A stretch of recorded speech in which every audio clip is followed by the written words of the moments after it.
Muslim village.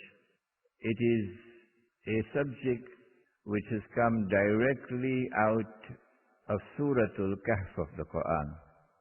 But Suratul Kahf itself introduced us to the last age, before the end of the world. An age of great turmoil, great conflict, great killing and slaughter, great corruption, great godlessness. An age which no one can possibly understand unless you have the Quran and you have Muhammad sallallahu ta'ala alayhi wa sallam. Suratul Kahf, which is surah number 18 of the Quran, entitled The Cave. Suratul Kahf was linked by the Messenger of Allah himself to Dajjal, the false Messiah, or who the Christians call the Antichrist. And he was one of the major signs of the last age. And when Dajjal comes into the world, and as he progresses in his mission, he subjects mankind to the mother of all tests. And if you fail the test, he destroys your faith, and you end up as garbage, straight into the hellfire. And so Dajjal is a subject of supreme importance. And we were able to demonstrate to you that Dajjal has already completed almost 2/3 of his mission. And there's only about 1/3 left. And so we are living at a time when the attack of Dajjal is intense. Suratul Kahf also introduced us to another of the major signs of the last day, namely Gog and Magog, who when they are released into the world would be agents of fasad, would corrupt everything with a strange kind of corruption which destroys. So everything is corrupted around you. But Gog and Magog also possess power. Power which is literally indestructible. And so they take control of the world with their indestructible power. And they use power to oppress. And they use power to wage war on Islam and to wage war on the religious way of life.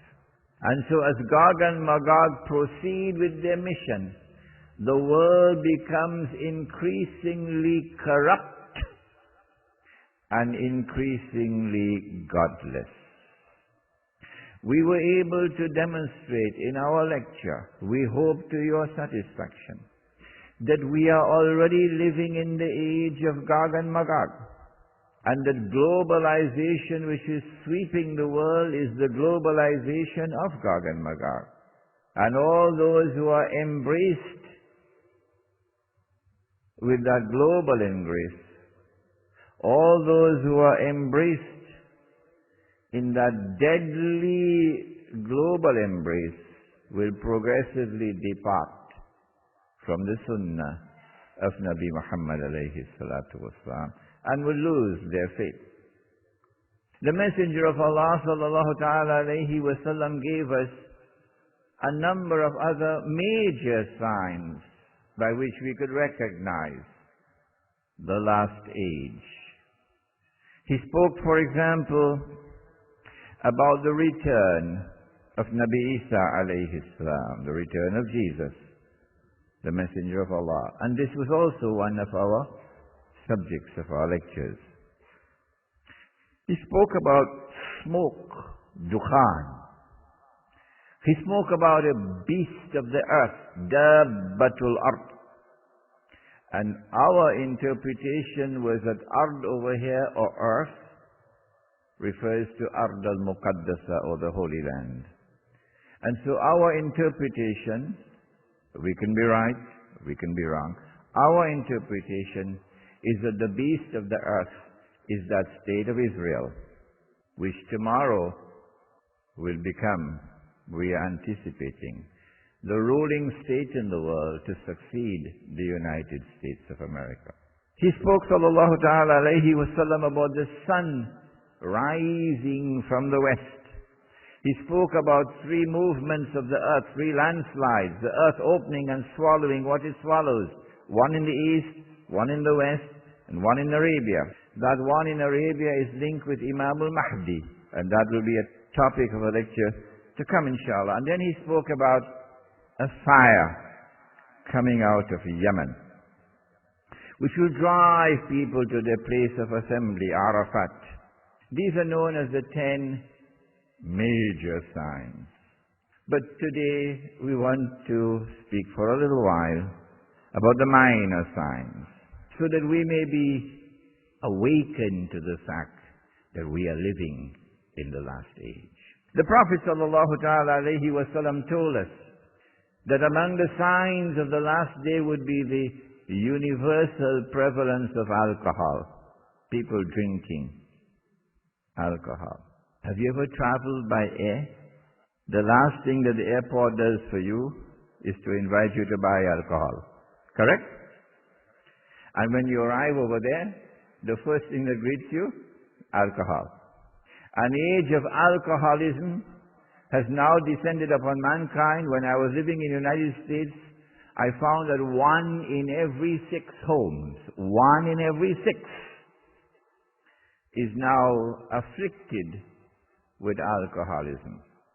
You sitting in this audience will know a member of your family or a friend of yours who was afflicted with the disease of alcoholism or drug addiction, and it is constantly increasing.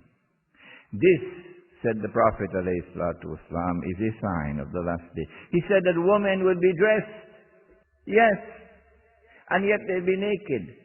I don't have to explain that, because you're seeing it every day.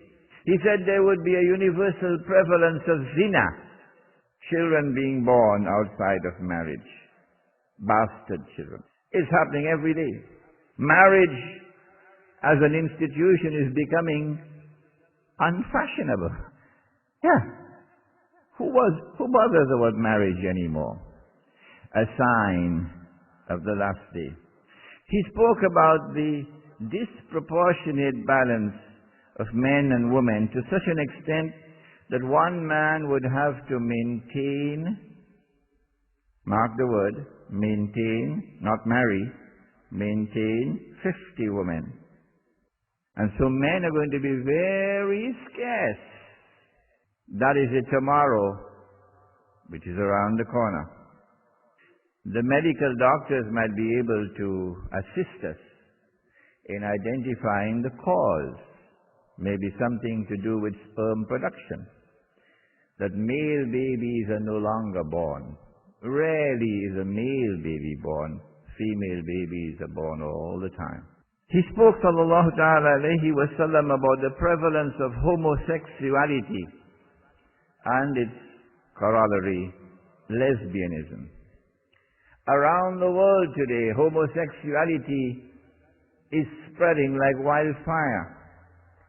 One of the biggest marches in Manhattan, which attract 500,000 people, is the Gay and Lesbian Rights Day Parade.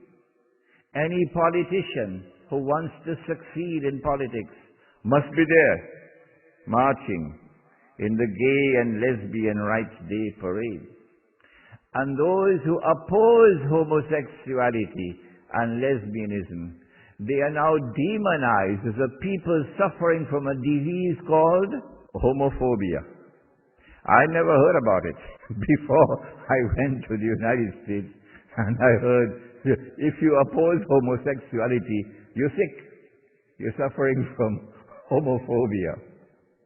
You probably might know someone in your family or a friend right here in Trinidad who is already suffering from homosexuality or lesbianism. And a society which today looks down upon it will tomorrow accept it. Fulfillment of the prophecy of the blessed Prophet Muhammad alayhi salatu wasalam.